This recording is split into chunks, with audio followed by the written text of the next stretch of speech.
A very good evening to all of you. Namaskar. Thank you for joining us for the weekly media briefing. Before we go over to the questions, I had a short announcement to make about the Maitri Divas, with Bangladesh. As you would recall, during the visit of Prime Minister Shri Narendra Modi to Bangladesh in March this year to attend the National Day of Bangladesh, it was decided to commemorate 6th December as Maitri Divas, or Friendship Day.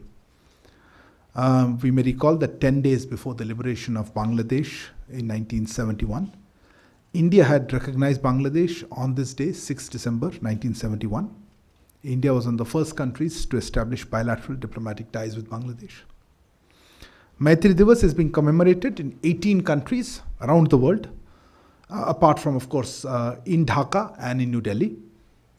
Many of you had asked for queries on which are these countries. The countries are Belgium, Canada, Egypt, Indonesia, Russia, Qatar, Singapore, United Kingdom, Australia, France, Japan, Malaysia, Saudi Arabia, South Africa, Switzerland, Thailand, the United Arab Emirates, and the United States of America, not in any particular order.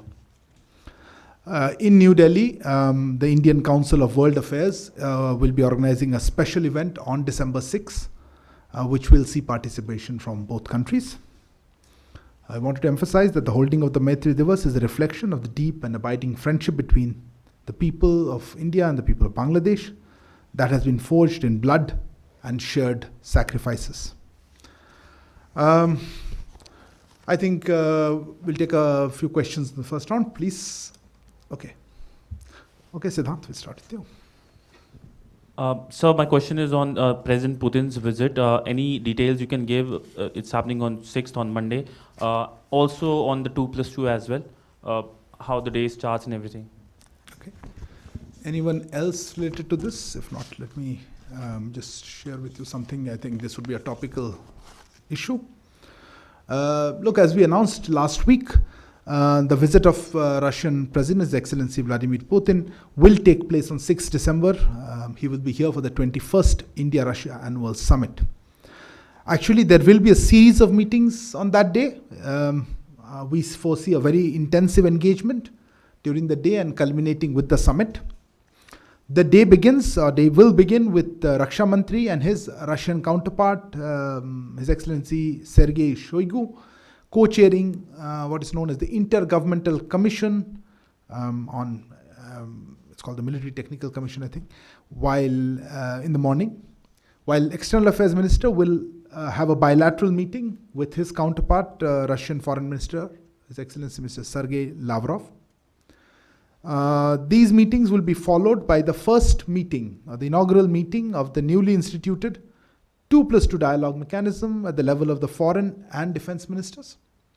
Both ministers are expected to discuss bilateral, regional, and international political and defense issues within this format, as you know, we have with very few countries.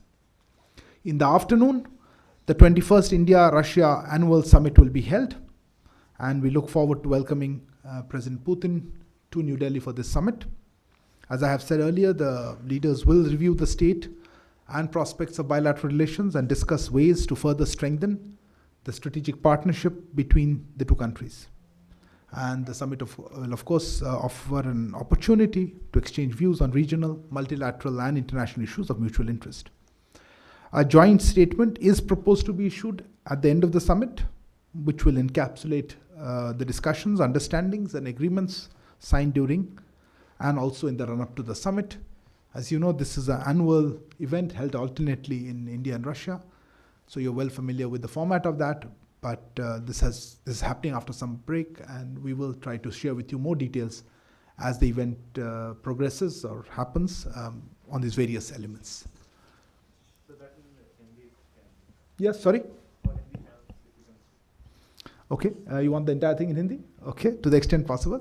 जैसा कि मैंने पहले कहा था, भारत में Russian president Vladimir Putin 6 दिसंबर को 21वीं India Russia annual summit के लिए आएंगे। उस दिन सुबह हमारी पहली मुलाकात होगी रक्षा मंत्रियों के बीच में, जिसे हम इंटरगवर्नमेंटल कमीशन कहते हैं। उसी समय विदेश मंत्री अपने Russian foreign minister Sergey Lavrov से मुलाकात होगी उनकी सुबह। उसके बाद दोनों देशों के दो मंत्री एक मीटिंग में वार्तालाप में होंगे, जिसमें बायलैटरल और क्षेत्रीय और इंटरनेशनल पॉलिटिकल जो डेवलपमेंट्स हैं उसमें उसके बारे में बात होगी। ये पहला इस तरह का मीटिंग है, 2+2 फॉर्मेट जिसे हम कहते हैं, और बहुत कम देशों के साथ ये है ऐसा फॉर्मेट। दोपहर में, शाम को कह सकते हैं, समिट होगी प्रधानमंत्री जी और रशियन प्रेसिडेंट के बीच। उसमें जैसे हमने हमारे प्रेस रिलीज में कहा था, हमारे पूरे द्विपक्षीय रिलेशंस के बारे में और हमारे रीजनल या इंटरनेशनल इश्यूज पे भी बात होगी। जैसा कि आप जानते हैं, हमारे दोनों देशों में स्ट्रेटेजिक पार्टनरशिप है और ये एक मौका होगा उनको फिर से इस रिलेशनशिप को पूरी तरह से इसके ऊपर डिस्कस करने के लिए। पिछले साल ये वार्तालाप हो नहीं पाई, हर साल होती है, पर पिछले साल जो कि हो नहीं पाई, इस बार इसमें ज़्यादा महत्वपूर्ण बनता है। अपेक्षा ये है कि शाम को एक जॉइंट स्टेटमेंट इशू करेंगे, जिसमें वार्तालाप और बाकी जो एग्रीमेंट्स वगैरह अंडरस्टैंडिंग जो साइन होने के उम्मीद है, उसमें डिस्कशंस और डिटेल्स हम दे पाएंगे उसमें। और उसी दिन और भी जो डिटेल्स हैं हम तभी दे पाएंगे। अभी के लिए मैं इतना ही बता सकता हूँ। I'll take that first. Sir, just some logistical details. Is President Putin coming in on the 6th and leaving on the 6th? And does the same apply to Lavrov and Shoigu? And as for the agreements, the most important one seems to be the 10-year military technical agreement that is still under discussion. There's some differences in the language that have to be worked out. So is that likely to be done in the next 4-5 days? Let me do one thing. Anything else on the Russian visit before I take some of the other hands? Russian visit, please. So is there any possibility of any talk on the issue of Arctic, because India and Russia had been cooperating on Arctic, and what are the possibilities of further cooperation? Any agreement also regarding that? Nothing else on this? Okay. Let me just take the logistics ones first, Srinja. Look, I don't think it'll appropriate for me to give out details of exact flight times, etc. That I would leave to the Russian side to do. I had indicated last week that the defense minister and the foreign minister's visit will be 5th to 6th. We expect them to arrive probably the night before, because this is the early morning meeting. So yes, they will be here on the 5th and hopefully 6th and so on. On the Russian president's visit, I would not like to get into the exact arrival details for security and other reasons. But yes, the meeting, the summit, as I mentioned, will be in the afternoon, evening session. As regards the agreement, and as I've mentioned, we are having a military, as this Intergovernmental Commission on Military Technical Cooperation. I wouldn't like to prejudge what could be the sign or what the state of discussions are, and we will certainly try to share with you details as it happens. I would say the similar thing on the Arctic issue. It is an important issue on which India does attach importance, not just in the context of our relations with Russia, but as I said, let's wait for what the discussions happen. I never like to prejudge somebody else what they are going to say, particularly at the head of state level, so or head of government level. Okay, I had a few hands. I think you were the yes, please. Sir, मेरा सवाल गिलगिट बल्तिस्तान को लेकर है, जहां पे Skardu airport को international airport के तौर पर पाकिस्तान ने शुरू किया है। ये समूचा एयरपोर्ट जो है वो पहले भी पाकिस्तान मिसयूज करता रहा है, और टूरिज़्म के नाम पर इस तरह से इंटरनेशनल एयरपोर्ट को शुरू करना हमारे लिए कैसा कंसर्न है और किस तरह से भारत इसको देख रहा है? Okay. Yes, please. Sir, Maha Siddiqui from CNN News 18. Sir, with the emergence of the Omicron variant of COVID-19, there are certain curbs, aviation curbs that have been put in place. Have any of the countries which are considered at risk raised any, queries or questions about those protocols? Also, how are we deciding the at-risk countries? Because there are 11 at-risk countries, but Omicron has been reported in almost 20 countries now. Also, another linked question. Sorry, I thought we had one question. These are all linked questions. Yeah. Uh, Okay. Considering that South Africa has raised the issue of feeling punished for the aviation curbs globally, is there a thinking or a rethink globally on whether aviation curbs are actually helping or not helping in this situation? Okay. Anybody else in this round before I? Okay, I don't see any hands. Okay, look, let me take the one on this one first. On the issue of Omicron, as you know, this is a very evolving situation. As I came in, we just saw the briefing by the health ministry where 2 cases have been confirmed in Karnataka.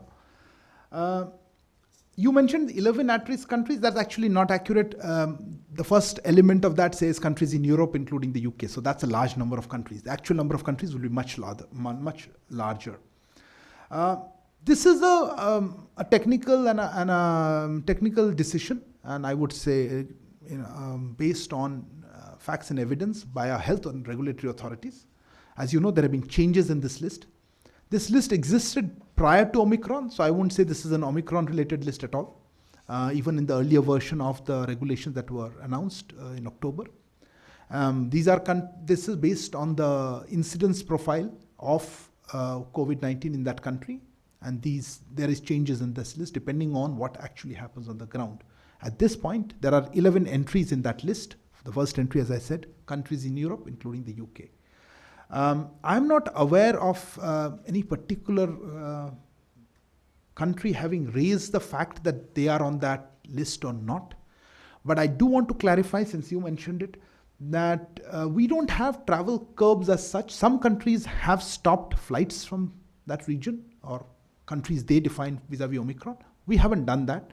We have instead intensified surveillance mechanisms and protocols for those who happen to come from at-risk countries, and not just limited to Omicron, who have, as you know, have to undertake on-arrival RT-PCR tests, etc., and have to undergo 7-day home quarantine as per the health. But I would refer you to the health ministry guidelines, which are detailed and I think has explanatory. So I wouldn't like to mix the 2 issues. These are not flight curbs. And as I said, I'm not particularly sure if somebody has said they should or should not be on that list. These are decided on the basis of actual evidence of cases. आप जिक्र कर रहे थे गिलगिट बाल्टिस्तान की. देखिए, इसमें मैं कुछ डिटेल में यही कहना चाहूँगा सिर्फ कि आप जानते हैं कि पाकिस्तान ऑक्युपाइड कश्मीर पे हमारे क्या नज़रिया है, और ये हमारे अंदरूनी मामलों में दखलंदाजी है, और हम बिल्कुल इसको नहीं मानते हैं कि पर इसमें एक डेवलपमेंट या किसी स्पेसिफिक डेवलपमेंट में मैं कमेंट नहीं करना चाहूँगा, सिर्फ कि हमारा पोजीशन इस पर क्लियर है और कंसिस्टेंट रहा है. Anyone else? Oh, good. Okay, so, sorry. I was going to have a quick close. So I have got 2 questions actually. Okay, since one is on Russia. The S-400 is of course expected to be very keenly watched, and now that we are, the parts have started arriving also. So are we now any sort of contact with the Americans on what, because since they have already imposed, it may be difficult for them to leave, to give a complete waiver to India. So are we in sort of touch? How are we intending to balance the impact of this S-400, vis-a-vis the Americans? And on the Omicron, you mentioned the 2 cases in Karnataka. So what are the implications of this? What are you expecting that will it affect flights now going out from India, but other countries impose curbs on us? What are you expecting on this front? Thank you. Yeah, I saw one more hand. Yeah, please.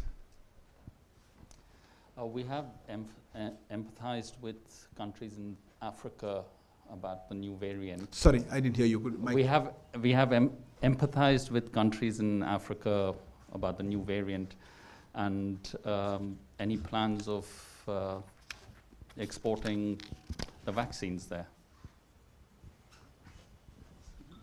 Okay. Any last questions? Okay.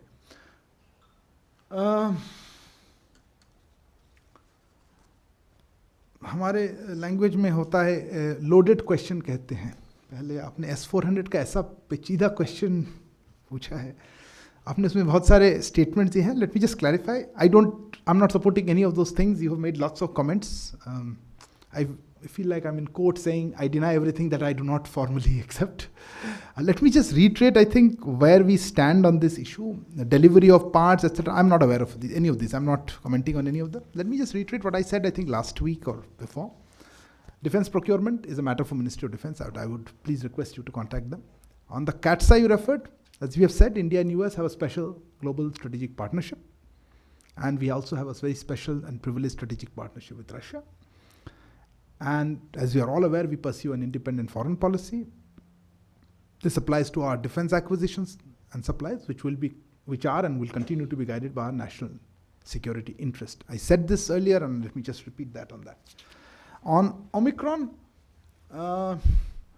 look, I don't think the presence of 2 cases who are already being quarantined and who are being, specially monitored, indicates that Omicron is present in India in a large way. So I don't think any impression that Omicron is present in India is, I think, perhaps a wrong thing. 2 cases among the people who just arrived have been tested. They've been isolated. Their contacts are being checked, etc. So I don't know. I don't like to speculate on how the world looks at it. I certainly think there are many countries where exactly in the similar circumstances cases have been found.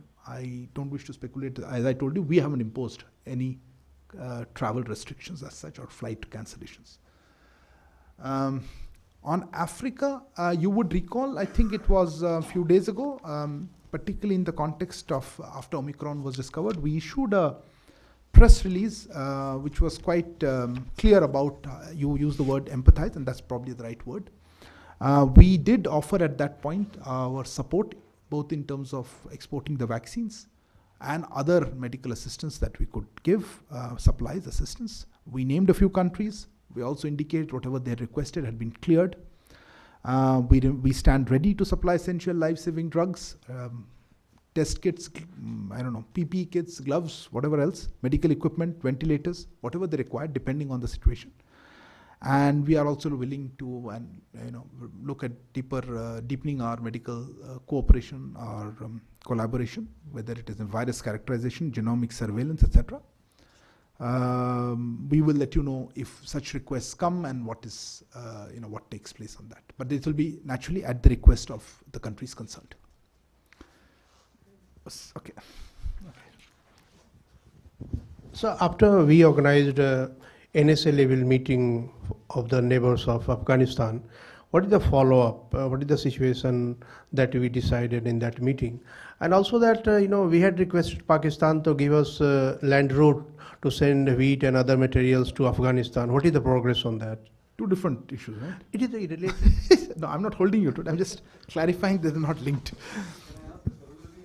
Yes, you can ask a corollary in Afghanistan. So there's been some speculation that we may be considering reopening an embassy in Kabul, and former Vice President Hamid Ansari also has apparently said that this is something we should do. So are you taking his advice seriously? What is the latest on this issue? Thanks. Okay, let me choose my words carefully now that invoked former Vice President. Look, on Afghanistan, let me start with the other element. What is the first part of the question? Look, I think the NSA level dialogue was an opportunity for countries who are in the region, who have similar perspectives, to share views, to exchange ideas, to identify security from a security perspective. What is the way forward? It's not as if there is a follow-up. This is not that kind of a bilateral mechanism. Issues were identified, and I think India continues to be a part of discussions on Afghanistan with various countries in different formats, and I think that is the better way of looking at it rather than specifying. This is not about implementing something. This was a discussion, and you saw the outcome adopted by consensus, and we will continue to follow up on that in that context of what is a common perspective. I would say even on a global level, which has already, the UN Security Council has said it, you saw a lot of it reiterated in the Delhi Declaration, etc.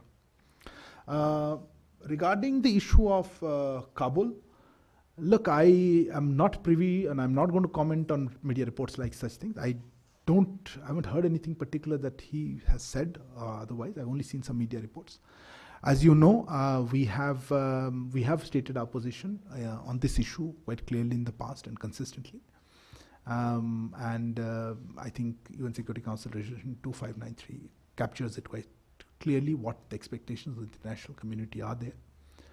We have also outlined at various fora our engagement and our perspective, guided by our links with the Afghan people. I don't have any particular update on the issue of that you mentioned.